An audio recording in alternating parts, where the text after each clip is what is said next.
Welcome to the Let's Talk BS podcast. I'm Bryan. And I'm Sofia, and we're coming to you live from the 757, where we discuss real estate, culture, and current events.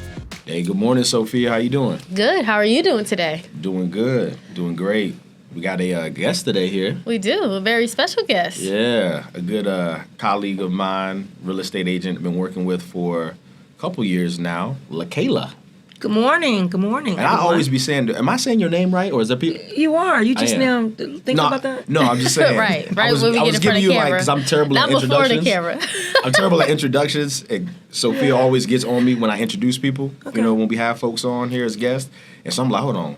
Am I saying Since her name day right? one, yeah. Have I? You know, I would have told you. By now, you would know that. That's true, because you that. are a person that would correct the person, but I just didn't know. I just wanted to make sure. You know? It's cool. Well, good morning. Yeah, thanks for having me. Absolutely. Psyched to be here.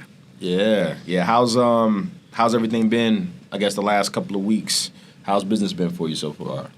Well, interesting. Business is picking up.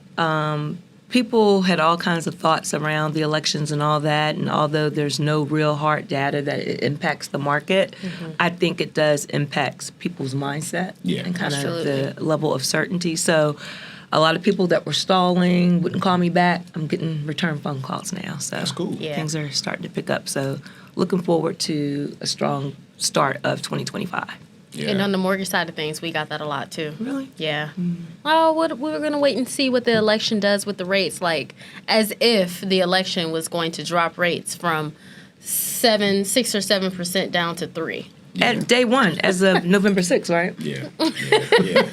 I think, honestly, man, you could tell that, you know, that's why people say the media is such a powerful thing, where they really drive, you know, a lot of people's thought process and how they, you know, make decisions on when they're going to make decisions or when they're going to actually move and do certain things. So it's crazy when you think about it. Like, obviously, we're, you know, providing the service as far as real estate or mortgage, but the people that we are servicing, you know, we're consumers as well, so we do buy real estate and, you know, those things. But when you see, like, when you have conversations with other people who, you know, are really, really, like, stronghold when it comes to, like, whatever the media says, that's when they're going to make their move versus, like, the people who are actually in the profession and can kind of give them guidance based on, you know, what we know and what we've seen on a day-to-day basis, you know. It's crazy. It's real crazy, man, when you think about it like that.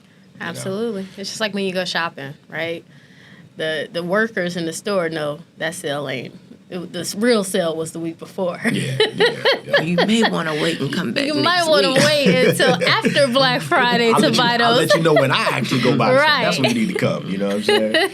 You know, but yeah, that's cool. We you know, we started a new thing now where we used to record every week, so now we're going to start recording every other week. So Sophia, how's everything been the last 2 weeks since we recorded? What's been new? What's been going on with you?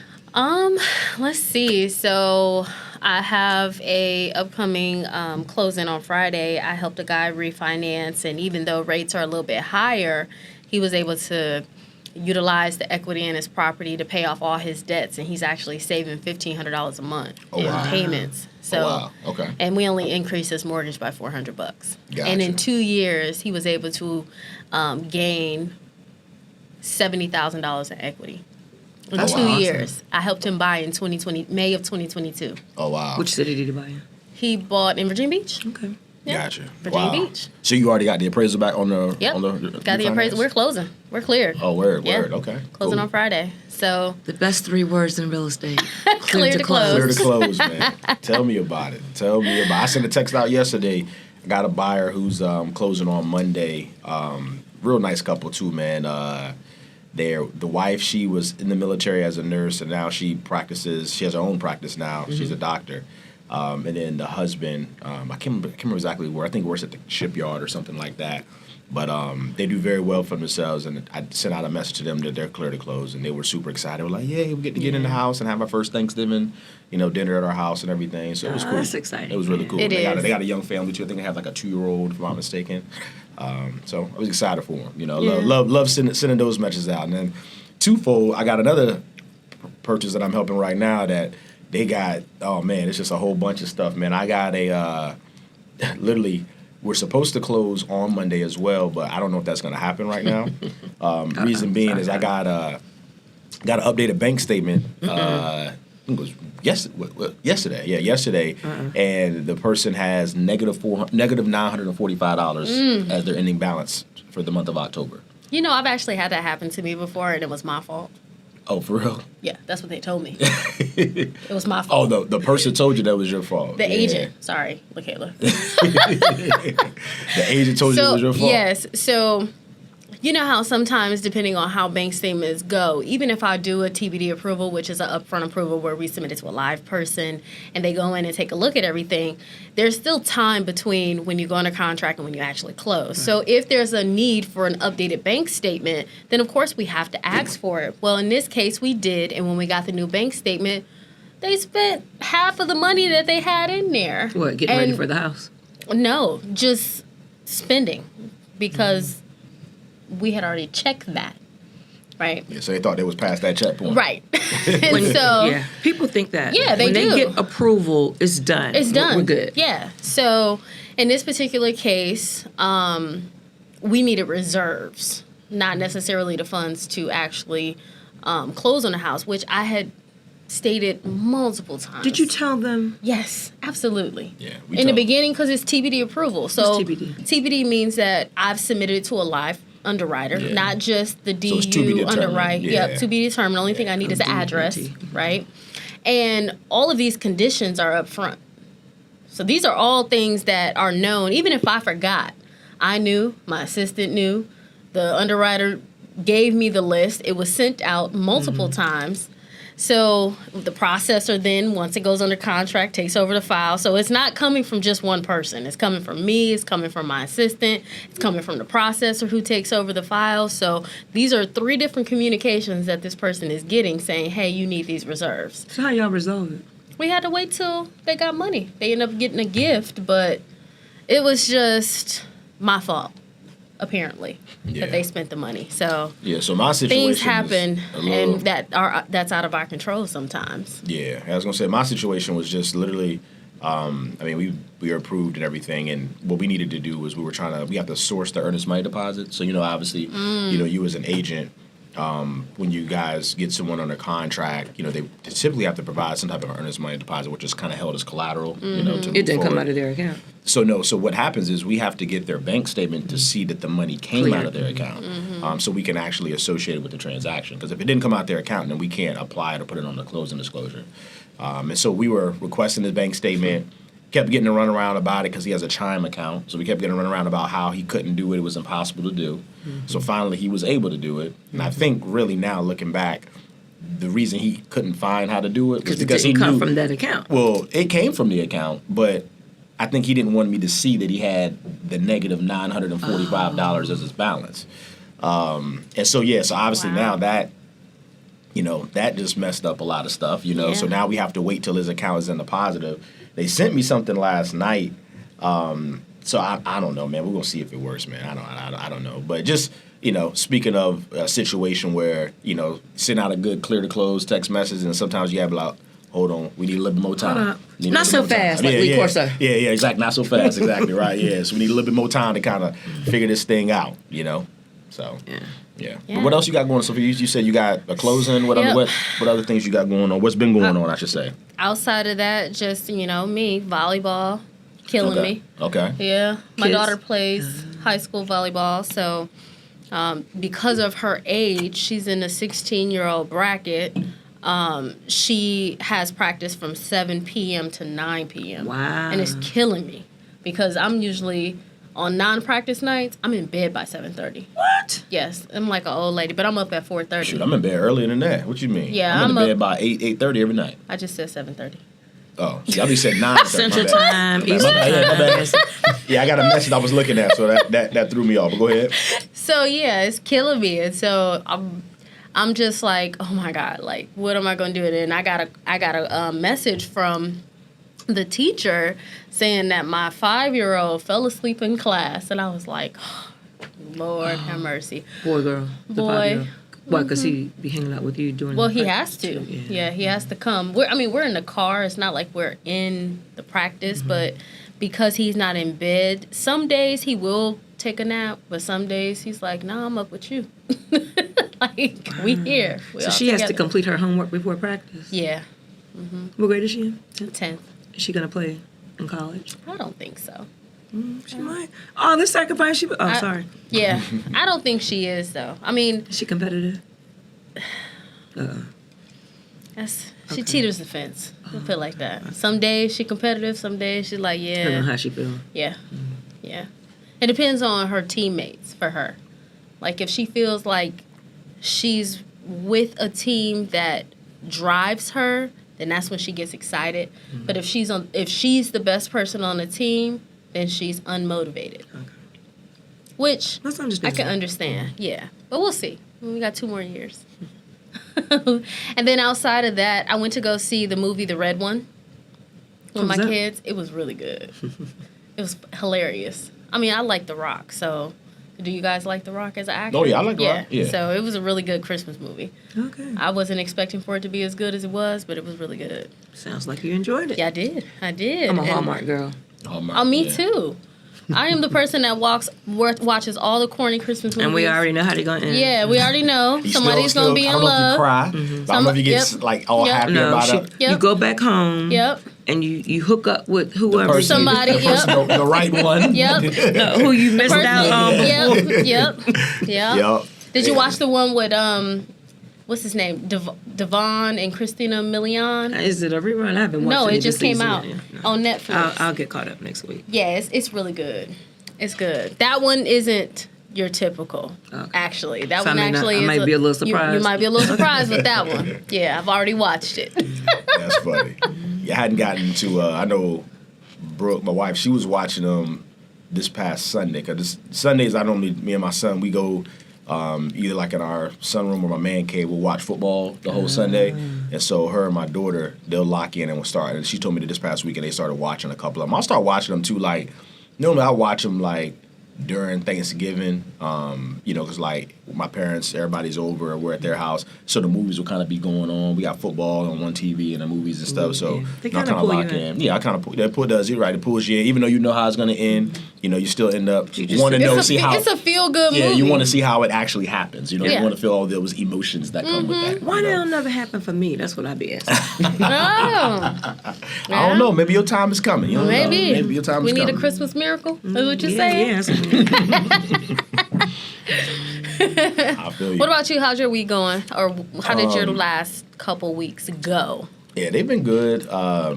Just like Lakala said, I mean, been keeping busy since the election. I think the last pod we did was right after the day after the election. So, I'm definitely starting to see some momentum in the marketplace. People, are trying to figure out, what's next, what to do, at least having forward conversations about, maybe getting into something, here very soon.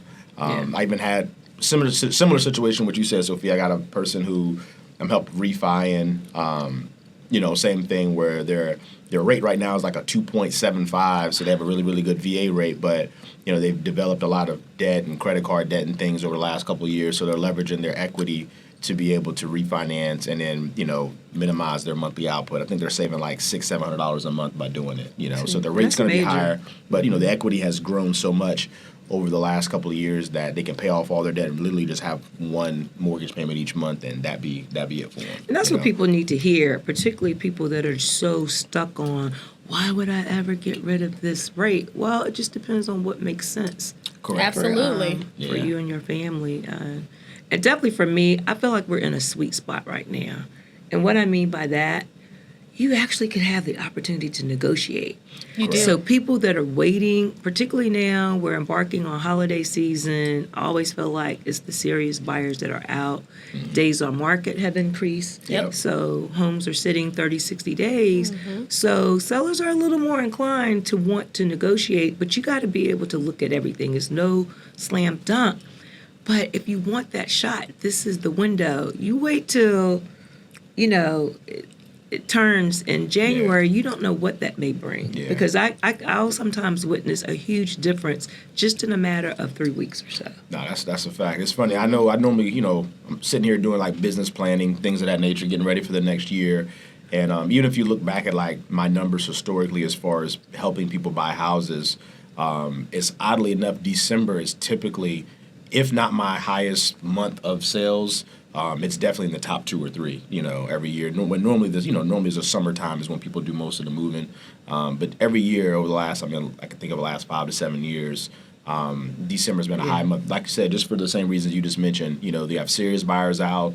Trying to make year end. Yeah, exactly. Maybe an investor trying to, utilize a distribution or something like that. But just you got any of those? I do actually. I do. We Yeah. need to talk. Okay. Cool. We can.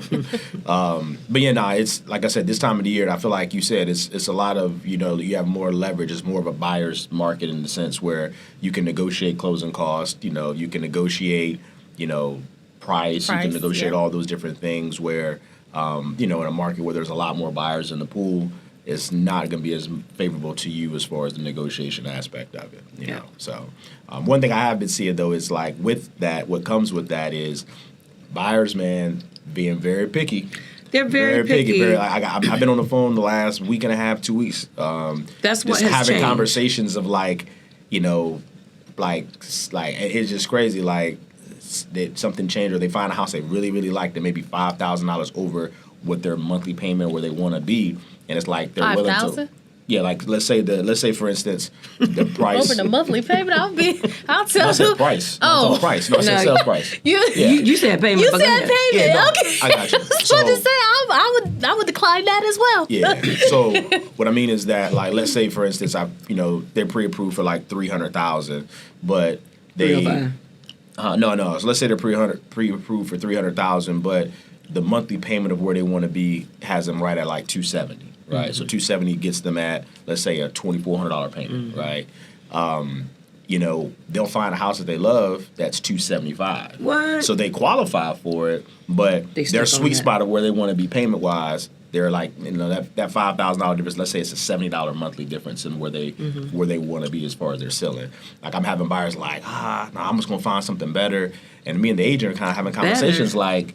But they love the house. They really want the house. They went back and looked at the house multiple times, took family to see the house, but yet they're stuck on, that situation and if they wait later on, who knows what it's going to look like, like you said, that 3 months from now or of... February, March, when you have a lot more people, everybody's like, hey, New Year, I'm buying the house and all that. And then you're now negotiating. You're not going to have the leverage to be able to sit there and think about it, see the house multiple times and ponder and get closing costs paid, all those things. So, but I think a lot of times buyers, especially first-time home buyers, they don't understand the value in that, because we're just telling them that. They don't. Sometimes you got to experience some things to understand how that truly is, and it's just unfortunate. We have a few of those. We do. We definitely do. We do. So that's something that I've been seeing lately. A lot more people in the market. Like I said, a lot more buyers looking to purchase, but just buyers being, I think, a little bit more pickier because they have the ability to be picky, right? Or now. Cautious. I'll use the or even word cautious. even cautious. Yeah, even cautious. You could say that as. And I'll say this. I think you're right with the behavior. We're still very much in a seller's market, just from the standpoint of kind of how we define from an inventory standpoint. That's true. We're still at maybe 2 to 3 months. And what we mean by that, for all the homes that are on the market, if nothing else came on the market, how many months would it take for everything to sell? And right now we're at 2 to 3 months. When we get to about 5 months, that's considered kind of a balanced market. Yes. And then anything over 6 months is a seller's market. But I know what you mean, and probably what most consumers think of is in terms of how is that transaction going to shake out? How willing is the seller? Correct.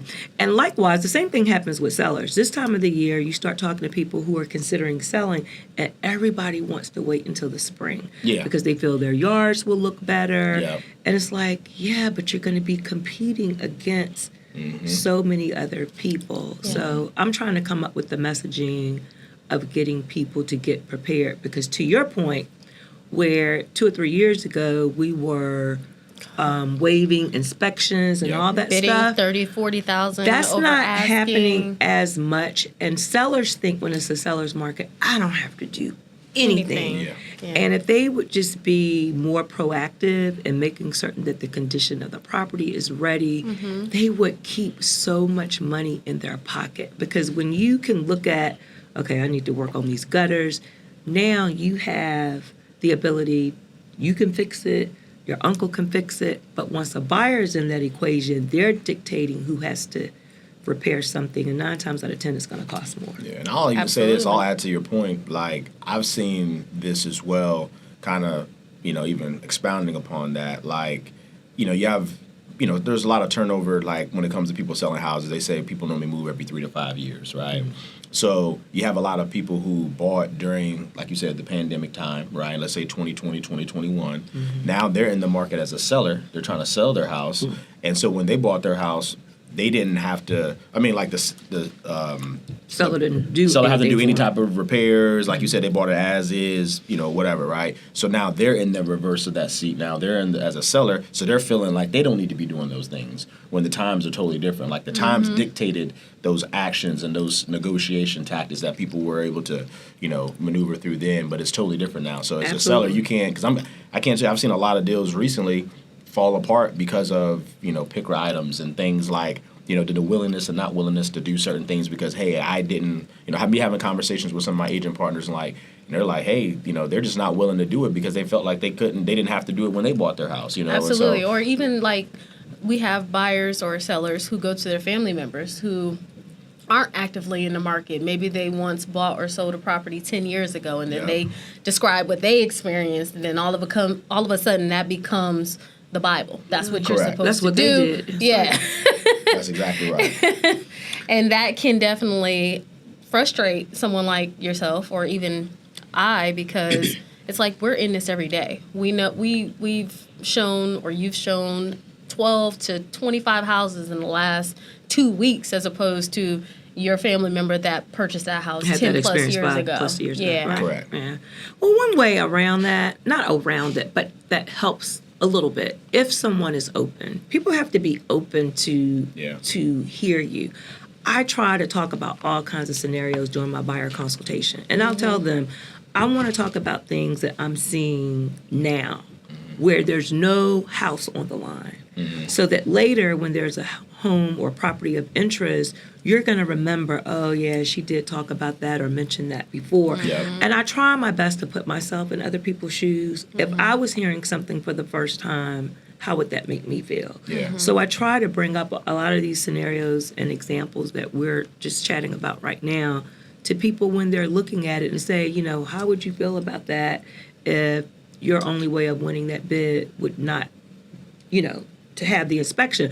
Well, they may have an uncle who's a contractor. It all depends on a person's scenario. Something may make sense for one person that doesn't make sense for another. Yeah, no, that's good feedback there. What question I want to ask you, I guess, now that the compensation rules have changed, a couple months ago. So I know it's still pretty early in that change, but have you started to see anything or a lot less willingness from seller/listing side on compensation for a selling agent or a buyer's agent? Yeah. Yes and no, but let me start with it really hasn't changed. Things have always have always been that way or no right, more of a spotlight. Yeah. So I think a lot of it kind of even starts with agents and their understanding of it. And it's like everything else, how you explain it. Yep. So remember 5 years ago, we would have thought the world was ending to think that we were going to ask buyers to cover their own closing costs. It's very similar. Yeah, gotcha. Sure. Because prior to that, it was just so common that the sellers would cover the closing costs. So here we are once again kind of at a kind of a crossway of how you deal with things. And I look at it very much like a VA funding fee, whereas a VA borrower has the option of paying kind of upfront or over the course of the loan. So you have to just be able to look at all the terms in the totality. But to your point, I'm finding a lot of similarities where if that listing agent is doing a really great job in explaining to that seller that it really may be in your best interest to still want to offer it, because otherwise it's a good chance, depending on the price point and all, it's going to shrink your pool of people that are able, because some people may be willing, but they're not in the position to do it. So I think slowly we're finding our way of how to navigate through that. Virginia was a state where we were already recognizing buyer agencies, so from that standpoint, it's not different. But interesting you say that. I had an agent referral from an agent from Michigan about 2 weeks ago. They sent me a buyer client here, and sitting down with them, this guy was like totally pushing back. Oh, we haven't done that in Michigan and all this stuff. And I was like, well, when was the last time you bought? And everything that I told him, it was like, I'm just coming out of left field, just telling this guy anything. So then I circled back around to the agent referral partner. She was like, well, really? Well, are you not seeing zero? And I'm like, come on, girl. Like, you're an agent. Like, why would I tell you that that's a possibility if it wasn't? And I said, I'm just presenting the possibilities. I don't know how it's going to play out. It's better that you talk about it up front and prepare someone.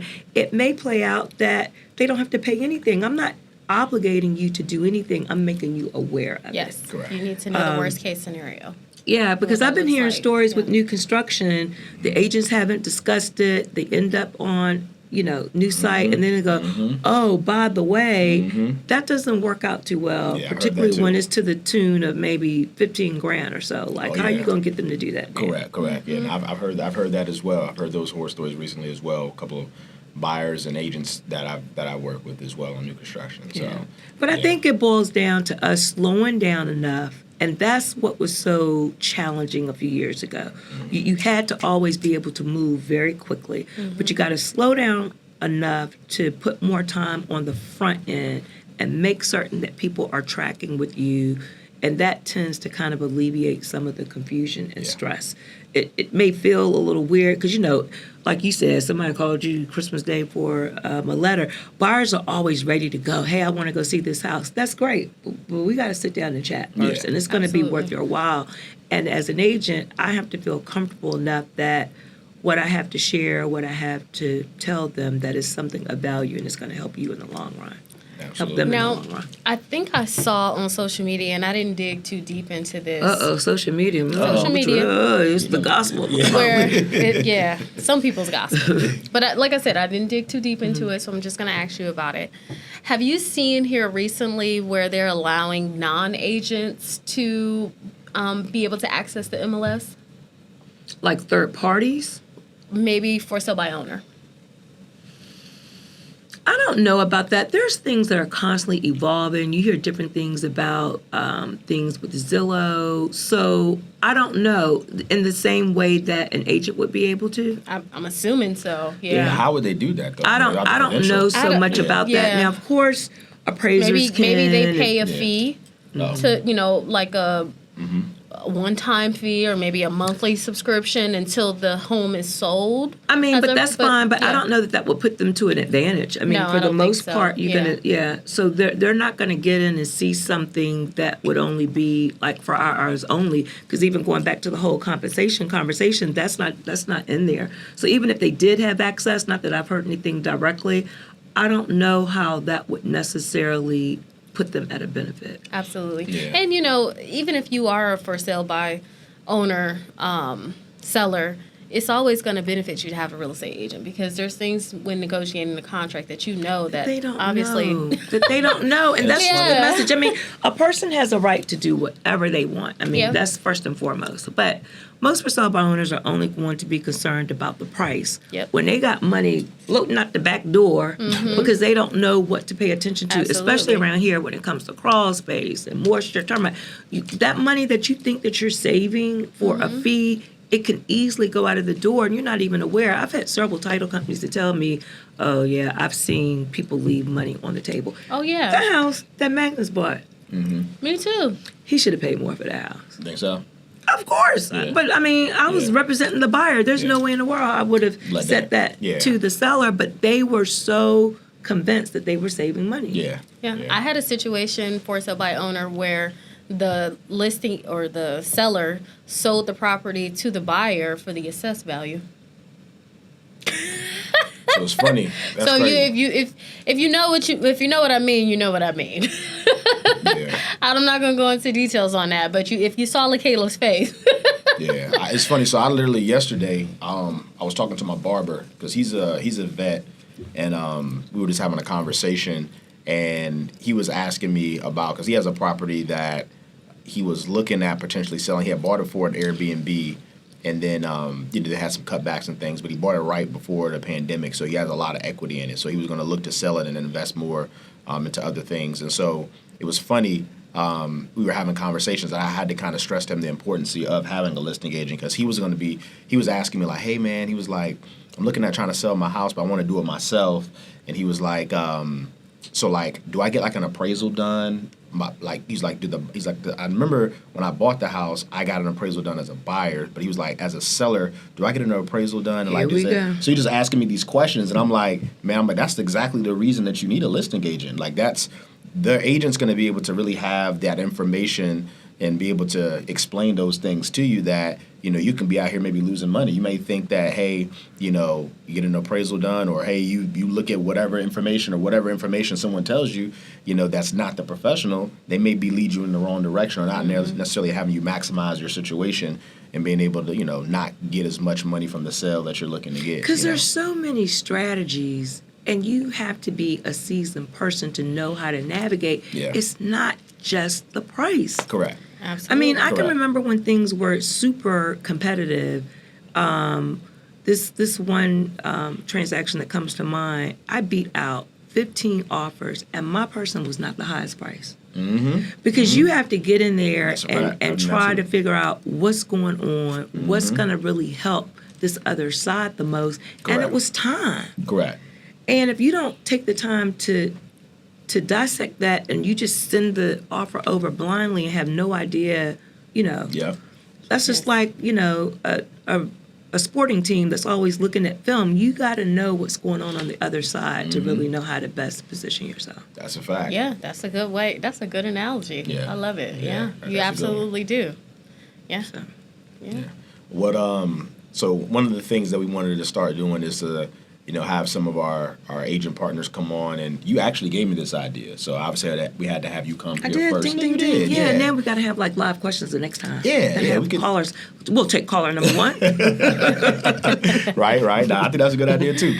But nah. So yeah, me and Lakala talk all the time. We have good conversation. I've even dropped some gems on here, and He didn't give me plagiarize a credit. little He bit. didn't give me credit. Yeah, Oh, he plagiarize did? a little bit because she the Oh, one. no. He didn't I tell didn't me. put your name on it. I said it wasn't my idea, but I didn't put your You name didn't on put my it. name on it. Yeah, Okay. but now we have you in the flesh, so you can put your name on anything you want to put it on, right? Okay. You said So- in advance. Like, I got to know what my gems Oh were. man, I can't remember off the top of my head, man. It's been a while, but I there's been am things that I've cracking said up. on here because of our conversation. 'Cause typically when we have a conversation, we pretty much go deep, So, Yeah. but the reason I wanted to have you on, one of the things that you brought up that I thought was a good idea for us to have on this platform was just to like share maybe some unique situations that you've maybe experienced in your time as being a real estate agent. So just maybe one of the just things that stick out in your brain, maybe something that you'll have a conversation over the holidays with when you're around your family or friends of And I'll like, bring man, it and this story come up, or they ask you something or whatnot. So I wanted you to kind of share maybe a crazy experience that you've had, and maybe a way to kind of like better position yourself, or maybe the person who was in that situation, how they can better position How can I get it themselves. better? Yeah. So crazy. Yeah, Oh, crazy. Okay. Remember, unfiltered too here, so you don't gotta be PG. Okay. Yep. Don't gotta be PG for it. You Let us don't know. have to give any names or Yeah, anything. I won't give Yeah. names. I won't Yeah. give names. But one that comes to mind actually occurred this year, and something that I'm always concerning myself with, like, gosh, how can I get better messaging or really get to the core of people? Because I'm always concerned that people will believe that I'm only saying whatever because I'm in a sales-oriented industry, and I'm only saying whatever because I want a deal. And I always kind of tickle to myself, like, dude, this one transaction ain't gonna allow me to retire. So I have no reason to just intentionally mislead you. Yeah. Right. So I think in general, and you kind of alluded to it a little earlier, people kind of think when we're in the industry, we're just telling them what we need to tell them so that they can act. Yeah. And I always find that interesting because, A, you raised your hand. Mm-hmm. I don't have a gun to your head trying to persuade you to do something. I'm Correct. showing you what others have found successful, and I'm trying to lead you. But one scenario that comes to mind was a young man that was looking to purchase via VA. And of course, we live in an area with a lot of military installations. We have at least 15 within a 50-mile radius, so we see a lot of that. But one of the interesting things is, of course, one major benefit is no money down. So we find that many people think, oh, I can buy a house and I don't need any money. And although you have all these conversations with them, yes, they'll start listening to mom or they'll start listening to friends. And I understand that. Of course, you're going to reach out to people that love you, have your best interests, but they're not always aware of the most current Market trends. market trends that are taking place. And we're equipping them, or at least attempting to equip them, of what's going to help them now. So we went through all this, getting them ready. We found them the perfect property. They were going to be in close proximity to a family member, was going to assist with childcare. There's one expense that was going to help offset that. All these things. And I beat them out of 15 offers. I mean, had put Bryan to work. I mean, we had this whole strategy. Listing agent, great rapport, won it. And then he just got very nervous and said, I don't make enough money, or I don't have enough money. Well, when did you determine that? And so, I don't know. My thing is just really being prepared. And by prepared, not your timeline. So let's say somebody wants to buy in April of next year. You need to be having conversations right now, because it could be determined that there's some debt that you can pay down. Don't tackle that on your own. Let a professional kind of guide you, because, have you ever found that people tackle the wrong thing, or they go back and they tackle something old? Just because you're talking to us now doesn't mean you're acting now. And I think people think sometimes, well, if I talk to you now, you're going to make me do something before I really want to, or it's going to obligate me. No, it's going to give you time so that you're not stressed. That's a good point, man. But I see, look at you dropping your look. See, I ain't got to plagiarize. I think we helped somebody else last year. I'm not going to say the name, but he was real determined that I don't want to buy until March. I don't want to buy until March. And we kind of started looking in January, and lo and behold, he found a home that worked out perfectly for him and was able to negotiate him a sweet deal. Got closing costs. He was able to get repairs on his behalf because of the inspection. Less than 1 month later, that totally turned. And I remember sending him a screenshot and said, "Aren't you glad you didn't wait until March?" I remember that. Because it would have been totally different for him. Yeah, and actually, I recently helped him refinance his home, because he reached out. Well, I mean, it's probably like maybe 2 months ago. I helped him refinance his home, and then also he's now having his mother refinance as well, because she's able to do what we mentioned earlier, as far as, she has a really good interest rate on her home, but being able to tackle some debt that she has, because she's getting ready to retire. So, and to have that out of the way. Yeah, to have that out of the way. So, so with her new fixed income that she's going to be receiving, this will better position herself moving forward. But that was some great information and that you brought up there, man. I mean, I can't tell you how many times that I've had conversations with folks, and like you said, just the other influences surrounding the transaction, can influence them in making a decision maybe that we know as the professional, maybe not the best situation for them. And also, I've mentioned before on the podcast before that it's funny, all the times, I feel like most of the time the people who come to me and want to buy right now, they seem like they take the longest to actually buy a house, versus the people that say, "Hey, I don't want to buy until 6 months from now," right? And then we give them, and then they see something. Like, it is weird to me how that dynamic is, where like the people who normally want to wait longer, like, we're able to find something quick for them, or not quick, but just find something in a shorter period than what they were expecting. And it normally works out in their favor. I've rarely seen a situation where, when we've had those conversations or checked back in with those buyers who buy ahead of when they thought they were going to purchase, they're normally like, "Oh man, I'm so glad I did it." I've never had any negative like, "Oh man, I wish I would have waited longer." That normally never happens. At least I think people don't want to be rushed. And when people say, "I'm not in a hurry," that's code for, don't be trying to pressure me. Because usually, when you check back with those people, they've already done something. But that's the key. We have somebody else that we were trying to help, and that still just heartens me that he just doesn't get it. It's like, dude, when April rolls around, it is not most likely going to be the same way. I always tell people, man, like, I can understand, obviously there's certain circumstances that, it is better for you to wait to purchase than in the immediate time, or start that process as far as looking, right? Yeah. And we will tell you that. Yeah, exactly. Yeah. Like, I mean, if you're in a situation where you're in a lease and they make you, or you cannot get out of it until within a 90-day window or something, where there's going to be like extra costs that are involved, like I can understand all of that, right? Yeah.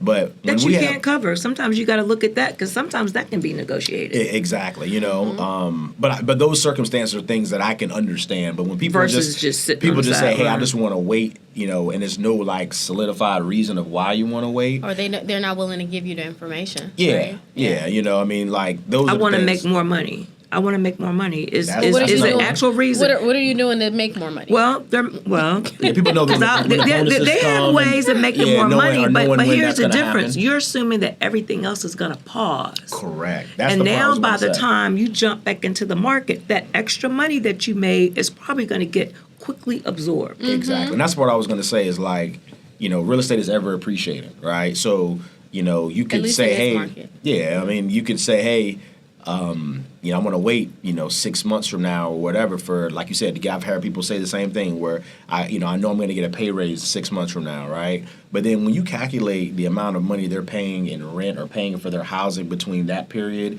and the time that they're actually going to move into their home, and then also the price change between Or that not time, competing right now versus competing or having later. to pay closing costs versus not having to pay closing costs. I say 9 out of 10 times you're going to end up paying more later than you can or that you would in that particular situation. If you're in the position, like if you're pre-approved and you're ready to go and it's just like, hey, I want to wait for these other things to happen, most of the time it's not really, when you look at it from a totality, because so is everybody else. Correct. Most other people are thinking like you too, so Yeah. then what's going to happen? Exactly. Yeah, so. It's interesting, man. I said I wanted an interesting, challenging business. I got it. You do. Oh, you do. You absolutely you've do. been- Forever And I've been changing. at this, man, for I was about to for say, a you've minute. been in it for a long time. I know Yeah, you. And this so, marked 30 years for me. and I was going to Oh, say, wow. because I know you. And you've always been in this Virginia market? No, I actually started in Atlanta. So I lived in Atlanta for 23 years, and I got licensed in 94. So, yeah, and I went through the 08 market there, and that was short sale capital, Oh, wow. where most things sat on the market for at least a year. I remember that. I remember those times. We weren't. What made you relocate to Virginia? So I'm from Virginia, parents aging, knew that I wanted to always come back to Virginia, didn't always know the exact time that wasn't going to be a perfect time. But I wanted to, spend time with my parents while they were still relatively healthy, which they were at that time in their late 70s. And interestingly enough, that kind of organically kind of put me in a space where I actually do a lot of business with seniors. Oh, okay. Yeah, so that's kind of definitely is becoming my niche. Yeah, Lakala's been great, man. I know I met Lakala a couple years ago. Do one of my listings. Yeah, I was going to say, you were on the listing side. It was with Crystal. Crystal, Okay. she was the buyer's agent. And oddly enough, me and Crystal had kind of sort of just started working with each other as well because she was newer to real estate at the time.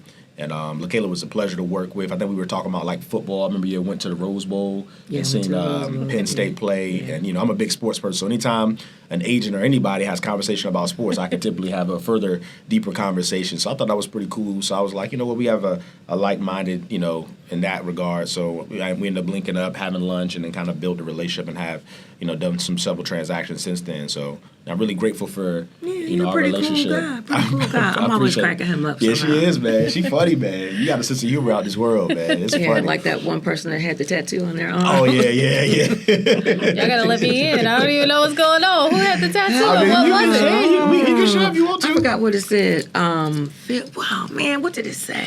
You sent the picture to me, man. It was very interesting. Like, don't fear, have Yeah. no fear, Basically, whatever. the person was saying like it was a tattoo saying like don't be fearful of something, whatever. But yet that person was fearful. And We were trying like, to- Everything? like, have you read your arm? that's what we were saying. She said that to me. I was dying laughing, yo. I That was is dying hilarious. Laughing. Yeah, man. Well, But, maybe that was his everyday reminder. I mean, well, he It ain't wasn't listening. working. He ain't listening. He won't listen at least at that. capacity, he won't. You know That's what I mean? all right. He's going to turn out, and he's going to be a great story for us. Yeah. Which, you know what? That's one of the things that I'm going to work on doing. I'm saying I want to come up with stronger messaging, but we need to pick some people that have had some great success stories and let them tell their stories, because I think it means more when it's coming from the consumer, because people, they think we just saying whatever. That's true. That is true. Yeah. Our messages have become watered down, or they've been looked at. Of course you'll say that, Bryan. Yeah. So, that's true. But somebody who has no, I guess you could say financial gain, or just no, Or they've had the financial gain in the past, and now they can reflect on it. So you got to have an evening session one time. We're going to invite some we could do that. Guests. We could do that. We could definitely do that. I'd send you my invoices from my look. All right now. All right now. Come on now. Don't bite off more than you can chew. Don't do that. Don't do that. Oh, man.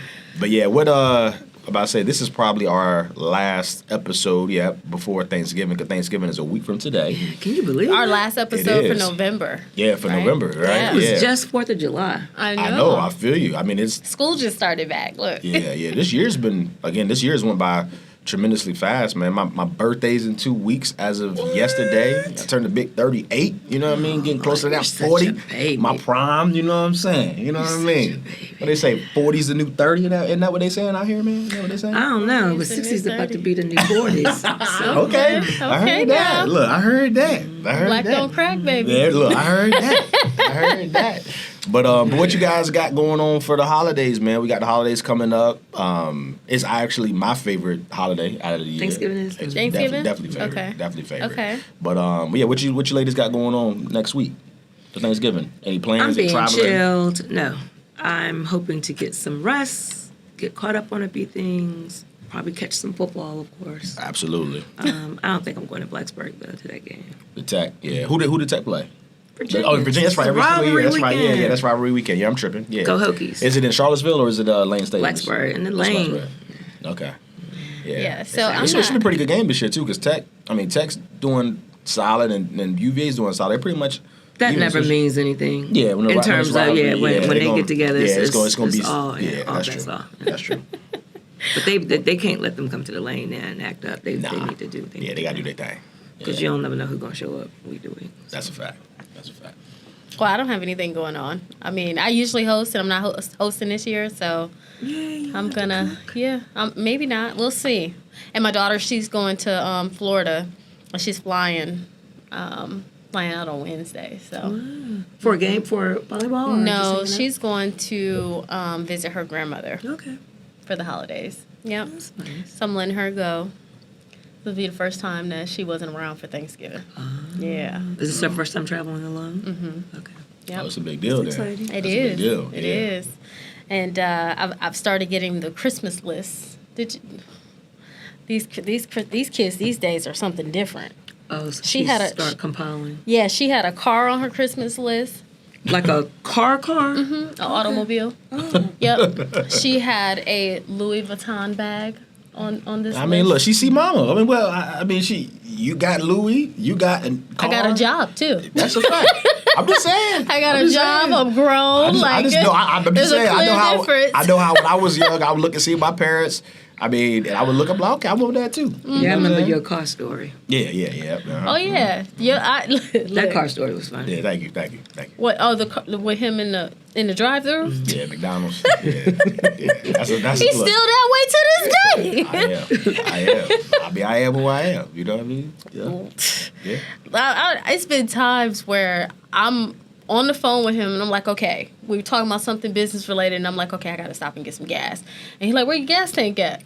I got like 50 miles left. He like, shoot, I ain't going to get gas till I got about 15 left. Yeah. 15 miles. Oh, you're that guy? Oh yeah. I ride. Get all the usage out of it. I feel like I'm. You know what I mean? I want to Although my father says you mess up your gas. That's true. That's You true. do. That's true. That is true. I watched a do need to be video better on at that. I do need to be better at that. But I mean, I'm just. Again, I'm pretty sure Knowledge we all is power. I'm can. gonna So send do you the do video. that when your truck was in the was that part of that origin behind that? Yeah, so I was coming home from the club back then, and club. yeah, I was coming home from the club. This is my younger 20s, and I was hungry. I know I'm pretty sure we all used to do that. You know, you having drinks, you out having a good time, Yeah, and then you know me hungry. Yeah, you had a little hungry, and so I was coming home, and there was a gas station right across the street from my house, and then there was a McDonald's on the corner, and so everybody like, you know, in the area that lived near where I lived, you know, that McDonald's would get kind of like flooded around a certain time because everybody, there wasn't no other places open. Party. Yeah, you know what I mean? So everybody would go to the McDonald's, get some food before going home. So I was trying to beat the rush of that because I used to hate waiting in the line for like 30 minutes, you know? So my gas tank was on super E though. You know, a gas tank was on E before I went to the club. So I should have, like you said, got gas beforehand, not put myself in that situation. But me, that's just not how my brain is wired, right? Pull up to the VIP gas tank on E, but all drinks on me. Wipe me down. Yeah. So that's what I did. Lakala, I was at a fork in the road in my mind. I was like, I can go right, get some gas real quick, I can get my food and then come get gas and then go home. Okay, you so know what I'm saying? You do. So I went to get the food, and when I was in the drive-through line, it was a short line. I think it was only 1 or 2 cars in line. You ran out of gas. My car I used to have, it started putt-putting. Yeah, it started. How do I know? Yeah, you done been there before. So I'm in the drive-through, and then it's funny because the girl, so I order my food, and I'm sitting there waiting, and it just two. And so even when I left to order the food, I get up to the window, and it's like worse. And the lady, she kind of looking at me kind of weird. And so I'm just like, oh man, you know what I mean? So I was like, you know what? I'm just going to get some gas real quick. Because again, the same people I just seen at the club, they about to be at McDonald's too. And I don't want to be sitting there with my car. You know, it didn't look really like back why then. you can't move your car, Brian? I could have. Oh, tomorrow, that's what they said. Yeah. I didn't want to be in that situation of looking. You just pulled off and the lady's looking at him like. I told her, I said, I'll be right back. I'll be right back. His car broke down. Got some gas, and I came back around and was able to get my food. So back when I was younger, I was in college, and I used to go to school in Michigan. Right, and so my dad I had a car going into college, right, my freshman year. And if you think about Michigan, what you think of? Cold. Exactly. So it was middle of the winter, and my gas tank was on E, and I'm like, man, I don't feel like getting out the car. I'm gonna go home, and when I go home and do whatever I'm doing, then when I leave again, I'm gonna stop and get gas. So I get to the house, and I think that when you're in a colder location, if you're that low, it's almost like, I don't know if it freezes or what happens with the gas, but my car wouldn't start. So, or I could have just been so low that I didn't have any. It was one or the other, right? Yeah. But so weather does, I think, have an time, impact, though. I think so. So at the time, I'm sitting there, I'm trying to start it, I'm trying to start it, flooded my gas line. Didn't know I was doing that, but that's what I was doing because I was so scared. I was like, oh my God, this car's not working. My dad's going to kill me, right? So I finally go and get gas in one of those red things. I had to call out of work and everything. So I get the gas, I come back. By the way. Put the gas in there. Put the gas in there, and then I start trying to start it again. Completely flooded. I don't know what I did. I know I flooded the gas line, but something else happened with the engine, and the car just completely just went out, wouldn't work, right? So finally I had to muffle up the courage to call my dad. He had to tow this car. My college was 2 hours away from home, and pay like $3,000 to get it fixed. And at the time in 2005, $3,000 was a whole lot of money. A lot of money right now. Let's talk about. Why didn't he send it to a place there locally he didn't want to? Well, yeah. So basically, I had went to someone local, but when they fixed it, my car had this really loud sound, and basically they were trying to They kept asking me to fix more. And he was like, there's no way that... So what did you do? Your gas went out, and now you have all these different problems. And so what he did was he came and got the car and took it to his mechanic, and it was fixed right away. So I went like 2 weeks without a car. So what was wrong? Do you remember? I flooded the gas line, and somehow whatever I did affected the front part of the car. I don't know. At the time, I was 17, 18. You know no better. Yo, You from Michigan? I was born there. Yep. Okay. and it's one of I know you mentioned earlier about like the weather playing a role. I remember my dad. I don't know. I'm have to Google this. My dad always told me to get gas in the morning time. My dad literally would never pump gas or get gas when at it's hot. nighttime. He said get gas. He said something about the coolness of the ground and the gas. So I gas don't know. evaporates. I see. Everybody kind of agreeing. I guess that's a thing. I don't know, but. So I normally try to do that because of safety reasons. I'm not going to the gas station at night. Period. Well, I'm just talking about not even at nighttime, but just like during the day. Let's say it's 2, 3, 4 o'clock in the afternoon. I don't do it when it's real hot. He would wait. Yeah, he would wait. Like let's say he needed gas, but he knew like he's coming home from work at 2 o'clock. He's military. Come home at 2 o'clock, and he needed gas. He would just wait to go in the morning because he said like you get more bang for your buck or something like that. That's something he told me a long time ago. I think it evaporates or something. I don't know the scientific. Yeah, it was something. But you about to say so. If you're understanding his something philosophy happens on with that, it because I remember when I had my motorcycle, there was a need to I had to winterize my motorcycle because the gas would do something to the motorcycle. And were you when still it was in Michigan or extremely here? cold. Michigan. Yeah, here it doesn't really get. It doesn't get Michigan cold. Put it like that. Yeah, because it's almost the end of November. I just told a friend, and I've worn a denim jacket. I got a windbreaker on today. I haven't worn like a leather jacket or a coat. So today's the first day I can remember that I wore like that's considered I guess I have one more jacket that's much bigger than that, but I never put that on. But that's my like jacket I wear every day when it's cold outside. This is my first time putting it on this season. I think one Sunday morning I ran some errand. Got some groceries real quick, and I threw it on over top of a shirt, but it still wasn't like cold like that. Like how it was just early morning. Yeah, it was just early morning. So you know, early morning cold is a little different than daytime. Yeah, because that same day it ended up like getting warm. It was just like I was out at like 7:30, 8 o'clock in the morning when it was still relatively cool. So we here. Winter's here. It's really even not that bad because I go to the gym at 5. And I haven't had to wear anything heavy to go to the gym. Do you wear a hoodie? Not every day. I not go all to the the gym in the time. morning too. I wear. It depends. I got like a Nike hoodie that I wear. It's 2 Nike hoodies. I just kind of flip flop between them, and I wear those every time I go to the gym. Nah, mine's is like a. I know when you say hoodie, you're talking about a real thick hood, like a real hoodie, right? Mm-hmm. Mine's are hoodies, but they're like the thin T-shirt looking ones. A T-shirt with a hood on. Yeah, there you go. But it's not a hoodie, right?